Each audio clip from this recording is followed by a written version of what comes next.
Hello les sérins, aujourd'hui on va pas parler de loi d'attraction. Je suis sûre que vous avez eu votre claque en 2015, mais restez bien avec moi car dans cette vidéo, je vais vous révéler les 5 lois divines que j'utilise personnellement, quotidiennement pour réaliser tous mes souhaits et objectifs. C'est parti! Mais avant, je me présente, je suis Christy Cherin, psychologue et coach en orientation scolaire et professionnelle. Et j'aide les personnes à trouver leur voie professionnelle de façon sereine. Entrons alors dans le vif du sujet. Mais avant tout, vous vous demandez peut-être pourquoi je me permets de vous dire que je réussis tout. Eh bien, je vais vous montrer dans mon parcours personnel et professionnel comment j'ai pu être complètement un aimant à chance. Commençons par le début de mon parcours il y a quelques années en arrière. J'avais un rêve qui était d'étudier la psychologie à Bordeaux. À l'époque, je ne savais pas encore comment j'allais y parvenir, mais j'étais persuadée que ce serait possible, particulièrement dans cette ville. Et devinez quoi? Mon rêve s'est réalisé. J'ai été prise sur admission post-bac à Bordeaux comme je l'avais souhaité. Et puis, il a fallu faire la sélection pour passer en master de psychologie. Et j'avais une autre conviction. Après avoir réussi cette sélection, je voulais être entrepreneuse. Ce n'était pas qu'un vague rêve, c'était une conviction vraiment profonde. Et même si j'étais fauchée, sans site web, sans compétences techniques, je ne me suis pas laissée décourager.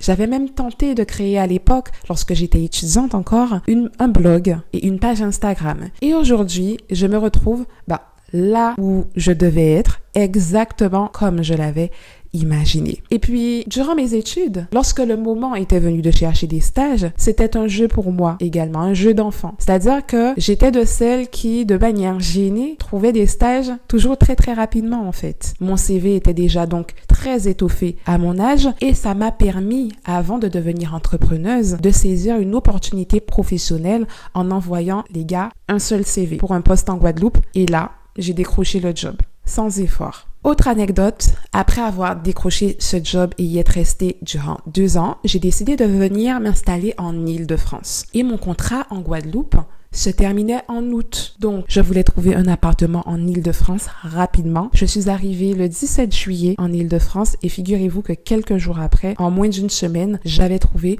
mon appartement par hasard grâce au Bon Coin et j'ai directement fait la visite. J'ai pas eu à payer de frais particuliers de logement et j'ai aménagé directement dans mon logement. Alors même qu'on m'avait dit qu'en Île-de-France, ça allait être difficile parce qu'il y a beaucoup de demandes, parce que je n'avais pas un super dossier, étant donné que mon contrat prenait fin en août. Donc vous vous rendez compte, je n'avais même pas trouvé un nouveau travail que le propriétaire a décidé de me faire confiance. Et une chose importante que je ne vous ai pas précisée, c'est que je faisais la fine bouche au niveau des logements, c'est-à-dire qu'il me fallait un logement avec une chambre et un bureau, puisque je comptais me lancer dans l'entrepreneuriat. Donc vous l'aurez compris, j'ai comme une bonne étoile. Et si je vous fais cette vidéo, c'est pour que vous aussi, vous soyez une personne qui réussit quasiment tout. Alors pourquoi ça fonctionne si bien pour moi? Eh bien, c'est simple. J'ai compris une chose essentielle et ça va être vraiment la première loi. Il ne suffit pas d'espérer, de croire très fort que les choses se réalisent pour qu'elles se réalisent. Non, en fait, il faut agir. Et rester assis en attendant que quelque chose se passe, ça ne suffit pas. Et c'est là qu'intervient la première loi très puissante qui est la loi de l'action. La loi de l'action, c'est la théorie selon laquelle nous devons nous engager dans les actions qui s'alignent avec nos objectifs. Sinon, malheureusement, nos rêves ne se réaliseront pas. En d'autres termes, si vous avez un objectif en tête, vous deviez prendre des mesures concrètes pour l'atteindre. Et vous savez quoi? Cette loi, elle est même illustrée dans la Bible. Prenons ensemble quelques versets. Il est dit: que sert-il à quelqu'un de dire qu'il a la foi s'il n'a pas les œuvres? Cette foi peut-elle le sauver? Il en est ainsi de la foi. Si elle n'a pas les œuvres, elle est morte en elle-même. Ce passage nous montre que la foi sans les actions ne nous mène à rien. Et c'est pareil en fait pour vos objectifs. Peu importe combien vous y croyez à la loi de l'attraction ou autre, etc. Si vous ne passez pas à l'action, en fait, il se passera absolument rien. Et en appliquant cette loi, je peux vous assurer que j'ai vu tous mes objectifs se concrétiser un par un. Et tout cela est devenu possible parce que j'ai pris les devants. Je n'attendais pas que les choses viennent à moi. Et malheureusement, c'est ça le problème de beaucoup de personnes, c'est qu'elles disent « je veux investir dans l'immobilier » et malheureusement n'ont aucun plan d'action pour pouvoir épargner et par exemple rechercher un bien. Ou ils disent « je veux rencontrer un amoureux cette année » et malheureusement, on s'aperçoit qu'ils sortent jamais de chez eux. Et vous alors, qui regardez cette vidéo, êtes-vous honnêtement de ceux qui agissent ou de ceux qui rêvent? La différence finalement entre vos rêves et la réalité, c'est l'action. Deuxième loi, prenez absolument la responsabilité de tout ce qui vous arrive. C'est simple. Ça veut dire accepter que vous avez joué un rôle, ne serait-ce que minime dans la situation dans laquelle vous vous trouvez aujourd'hui actuellement. En acceptant cela, vous acceptez d'avoir une influence sur votre situation actuelle. En gros, vous acceptez que vous avez pris des décisions bonnes ou mauvaises qui vous ont mené là où vous êtes aujourd'hui. Par exemple, si vous êtes dans un métier qui ne vous plaît pas actuellement, ce n'est pas simplement la faute de vos parents ou la faute de la société ou encore de l'école. Peut-être que quelque part, vous avez ignoré un besoin ou une envie en vous ou que quelque part, vous ne vous êtes pas suffisamment affirmé et vous en payez le prix aujourd'hui. Et en acceptant cela, vous pouvez d'ores et déjà commencer à vous demander comment changer cette situation, par exemple. Or, le simple fait de pointer les autres, pointer l'État, la société, votre patron, ça peut être très protecteur finalement pour votre estime de vous-même et même pour votre morale sur le coup. Mais au final, c'est très rassurant de se dire qu'on n'a aucune responsabilité dans les mauvaises actions qu'on vit au quotidien. Le piège avec en fait ce mode de raisonnement, c'est que vous vous positionnez automatiquement comme une victime. Et malheureusement, dans ce rôle-là, vous êtes impuissant. Vous vous retrouvez point et main liés, vous ne pouvez rien changer à la situation, il n'y a pas de remise en question possible et vous vous retrouvez bloqué. En revanche, lorsque vous prenez la responsabilité de ce qui vous arrive, vous reprenez finalement le contrôle. Cela vous remet entre vos mains votre pouvoir d'agir et votre pouvoir pour pouvoir changer les choses. Et par exemple, au lieu de vous dire « je suis coincé dans un métier que je déteste », vous pouvez d'ores et déjà commencer à vous poser des questions comme « comment est-ce que je peux faire pour pouvoir quitter ce métier? Qu'est-ce qui m'a mené à faire ce métier? Quels besoins que j'ai pu ignorer en moi à un moment donné ?» Et ces questions sont essentielles parce qu'elles vous orientent vers des solutions. Elles vous permettent de voir les options qui s'offrent à vous pour pouvoir améliorer votre situation. Et attention, parce que je vous vois venir, il est crucial de ne pas confondre prendre la responsabilité de et se culpabiliser de. Quand vous êtes culpabilisé, vous restez bloqué sur ce que vous avez mal fait. Vous ressassez sans cesse le passé. Sauf que vous pouvez pas changer en fait finalement ce passé. Donc la culpabilité, c'est une sorte de rumination qui vous mène dans le passé et qui vous empêche d'avancer. Alors que la responsabilité, c'est tout autre chose. Vous utilisez ce passé finalement pour pouvoir mieux avancer. Et vous acceptez ce qui s'est passé et vous décidez simplement d'en tirer des leçons pour pouvoir évoluer par la suite. Alors dès aujourd'hui, prenez la responsabilité de ce qui vous arrive pour pouvoir regagner ce pouvoir d'action et avancer vers une vie qui vous correspond. La troisième loi, c'est une de mes préférées. Il s'agit de la loi de l'Assomption. Popularisée par Neville Goddard, elle repose sur une idée simple mais absolument puissante. Ce que vous assumez être vrai devient votre réalité. Autrement dit, si vous vous comportez et vous ressentez des choses comme si vos désirs étaient déjà réalisés, ils se manifesteront réellement dans votre vie. Et finalement, moi, ça me fait beaucoup penser à la notion de foi. Dans la Bible, par exemple, il est dit « Or, la foi est une ferme assurance des choses qu'on espère et une démonstration de celles qu'on ne voit pas. » Ou encore « Nous marchons par la foi et non par la vue. »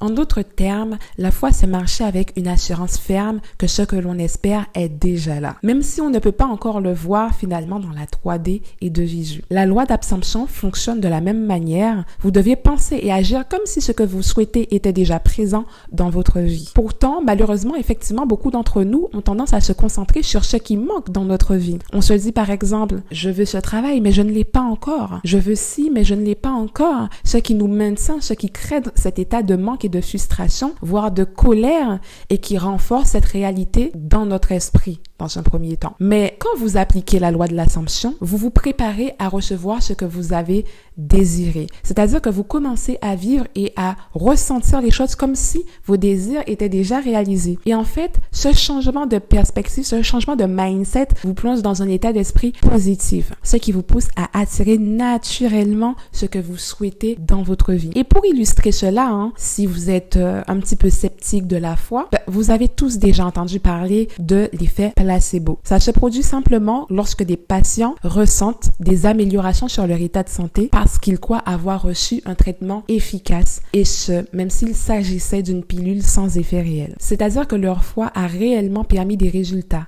Et à l'inverse, on observe l'effet nocebo, qui montre clairement les effets délétères que peuvent avoir de mauvaises croyances sur notre corps. C'est-à-dire que nos mauvaises croyances peuvent complètement, littéralement nous rendre malades. À cause de nos croyances, on peut se mettre à ressentir des symptômes complètement désagréables alors qu'on avait des préjugés sur un médicament qui était inoffensif. Et ça montre clairement le pouvoir du cerveau, le pouvoir du mindset, le pouvoir de la foi. Alors, ce que je vous encourage à faire, c'est de vivre et de ressentir comme si vos objectifs étaient déjà là. Imaginez que vous avez déjà ce poste que vous convoitez. Imaginez finalement votre version de vous supérieure, enthousiaste, comme vous l'auriez aimé. Adoptez déjà cette attitude et ce comportement qui reflète en fait cette réussite. Quand j'ai vraiment commencé à utiliser cette foi, je peux vous dire, ça a transformé ma façon même de prier. C'est-à-dire que je ne priais plus en demandant ce que je voulais à travers des supplications, avec cette énergie du manque. J'ai commencé à prier avec assurance et à me dire que lorsque je demande,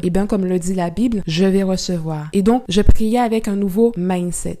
Je me préparais déjà à recevoir et ce, même si mes 5 sens n'avaient pas encore vu, en fait, les choses. Et vraiment, je peux vous assurer que cette foi, cette loi de l'Assomption, cette foi a changé vraiment, vraiment, vraiment tellement de choses pour moi. C'est wow.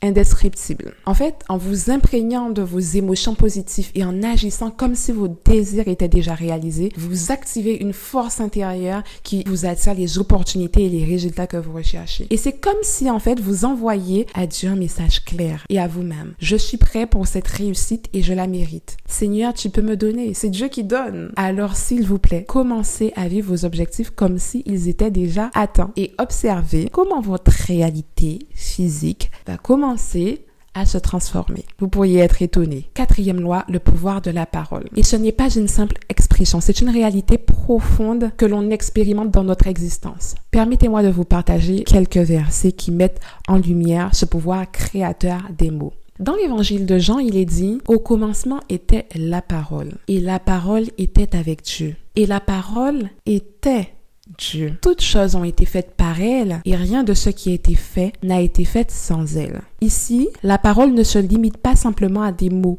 prononcés. Elle est le fondement même de la création. Prenons d'autres versets. « Les cieux ont été faits par la parole de l'Éternel. » Cela montre que la parole a un pouvoir créateur incroyable. Non seulement dans le contexte spirituel, mais aussi dans notre vie quotidienne. Et pourtant, au quotidien, il y a des aspects de la parole que l'on néglige complètement, alors que la Bible nous met en garde plusieurs fois à ce sujet. Prenons des exemples. Il est dit « La mort et la vie sont au pouvoir de la langue. De la même bouche sortent de la bénédiction et de la malédiction. » Finalement, ça veut dire, vous vous rendez compte, nos paroles sont extrêmement puissantes. Elles peuvent nous encourager comme nous décourager. Et malheureusement, parfois, nous sommes nos pires ennemis sans nous en rendre compte. Nous prononçons parfois des paroles de malédiction sur nos propres vies. Souvenez-vous toutes les fois où vous avez dit, où vous avez déclaré « Je suis trop bête, je n'ai pas confiance en moi, je suis nulle, je suis moche ». Finalement, ça a un impact spirituel qui se répercute sur votre réalité physique. Alors, que faire pour pouvoir changer cela? Eh bien, je dirais qu'il est crucial de prendre conscience du pouvoir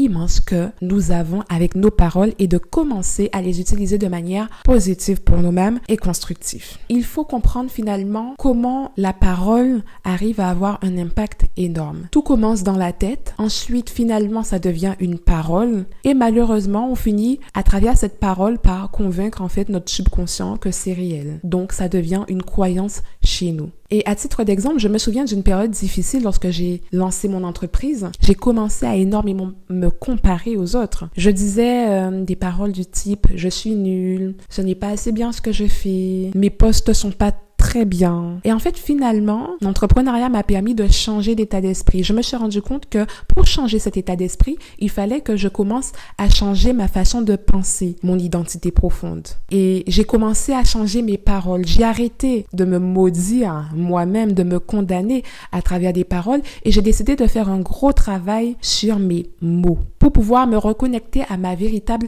identité. Et je me suis dit, toi là, t'es la fille de qui? T'es la fille de Dieu. Oui, je suis la fille de Dieu. C'est-à-dire que je suis la princesse de l'Éternel des armées, du Seigneur. Donc moi là, j'ai une belle vie. Je voyage. Mon appart, il est merveilleux. Je suis reconnaissante pour ce que j'ai. Je vis dans l'abondance à tout égard, comme mon Père céleste, parce que je sais qui je suis. Je suis la fille du roi. Et en changeant mon discours intérieur et en affirmant des pensées positives, eh bien finalement, mon état d'esprit progressivement s'est mis à changer. Et j'ai commencé à attirer plus d'opportunités à moi. J'ai commencé à attirer plus de clients. Et c'est cet état d'esprit que je vais vous encourager à adopter si vous voulez ouvrir la voie à de nouvelles possibilités, que ce soit professionnelles, que ce soit amoureuses, que ce soit financières pour vous. Alors posez-vous la question suivante. Vos paroles sur vous-même, elles sont comment? Est-ce qu'elles vous élèvent ou est-ce qu'elles vous rabaissent? Soyez honnête. Si les paroles ne vous élèvent pas, les serins, vous les jetez à la poubelle. C'est simple. Efficace. La manière dont vous parlez de vous est essentielle pour pouvoir réussir. C'est en modifiant votre dialogue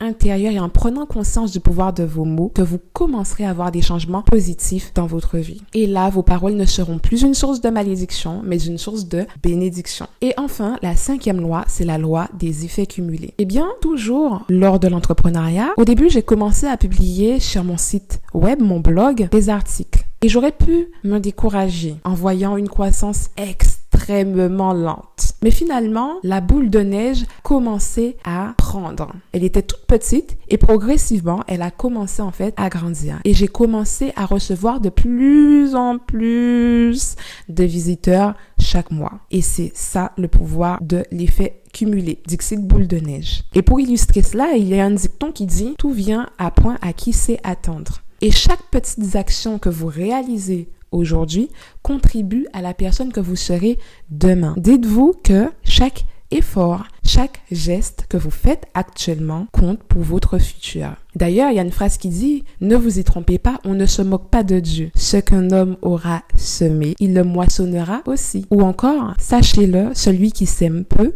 moissonnera peu, et celui qui sème abondamment, moissonnera abondamment. Ces versets nous rappellent une vérité fondamentale. Ce que nous mettons dans notre vie en place, nous le recevons en retour. En d'autres termes, nos toutes petites actions quotidiennes, même celles qui sont insignifiantes sur le moment, s'accumulent, s'entassent pour pouvoir créer des résultats significatifs dans notre vie. Le problème, c'est que beaucoup d'entre nous, on se projette peu, on veut des résultats immédiats, à court terme. Et peut-être que vous vous laissez décourager en voyant que les efforts que vous faites dans un domaine ne portent pas leurs fruits tout de suite. Et vous abandonnez souvent, même avant que les premiers résultats visibles apparaissent. Or, on oublie que la réussite, que ce soit d'un projet professionnel, personnel ou même dans nos relations, prend du temps à se manifester. C'est comme une graine que vous plantez, que vous arrosez chaque jour pour pouvoir vous faire une belle plante. Ça se fait tout simplement pas du jour au lendemain. Mais si vous comprenez et appliquez la loi de l'effet cumulé, eh bien, vous allez réussir énormément de choses. Vous réalisez que même si vos actions ne portent pas